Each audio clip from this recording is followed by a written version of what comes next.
સુરત સચિનમાં મંચુરિયનમાંથી ઉંદરનું બચ્ચું નીકળ્યું હતું, જ્યારે સડેલા બટાકા અને ખરાબ તેલનો વપરાશ સામે આવતા સોશિયલ મીડિયા પર વિડીયો વાયરલ થતા તંત્ર સામે અનેક સવાલ ઉભા થયા હતા.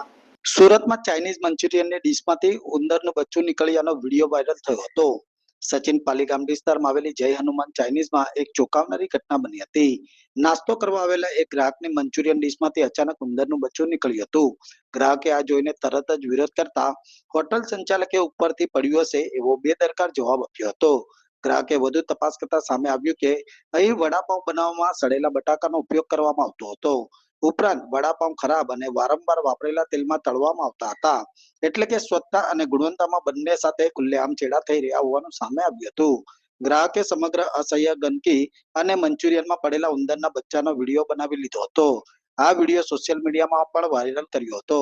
હાલ સુરતના સોશિયલ મીડિયા પર ખૂબ વાયરલ થઈ રહ્યો છે, જેથી લોકોમાં ભારે રોષ જોવા મળી રહ્યો છે.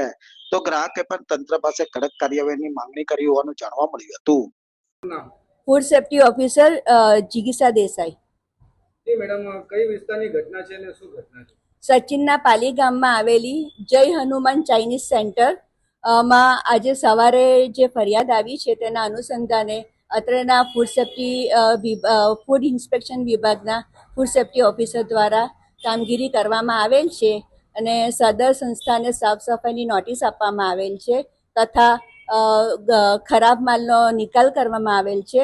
ત્યારબાદ એમને નોટિસ આપેલી છે અને નોટિસમાં પેસ્ટ કંટ્રોલ કરાવી અથવા તો અને જરૂરી કાગળિયા કરાવી લાઇસન્સની એપ્લિકેશન કરી અને જરૂરી કામગીરી કરીને એમને ઓફિસે આવીને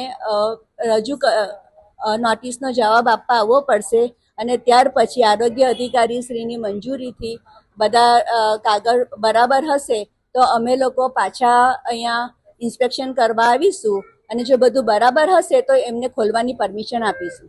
આજે અહીંયા આવવાનું કારણ શું હતું? ફરિયાદના અનુસંધાને. કયા ફરિયાદ હતી? શું ફરિયાદ હતી? ગંદકીની ફરિયાદ હતી, સાફ સફાઈની ફરિયાદ હતી. મને તો એવું જાણવા મળ્યું છે, વિડીયો વાયરલ થયો છે આ દુકાને કે મંચુરિયનની અંદર ઉંદર મળેલું છે.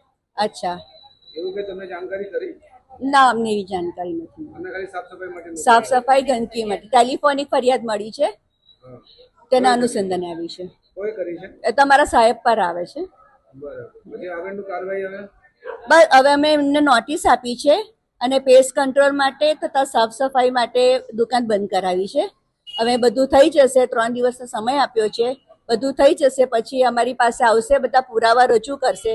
ત્યાર પછી અમે અમારા આરોગ્ય અધિકારી શ્રીની મંજૂરી લઈને પાછા ઇન્સ્પેક્શન માટે આવીશું. બધું બરાબર હશે તો એમને આરોગ્ય અધિકારીની મંજૂરી મેળવી દુકાન ખોલવાની પરમિશન મળશે.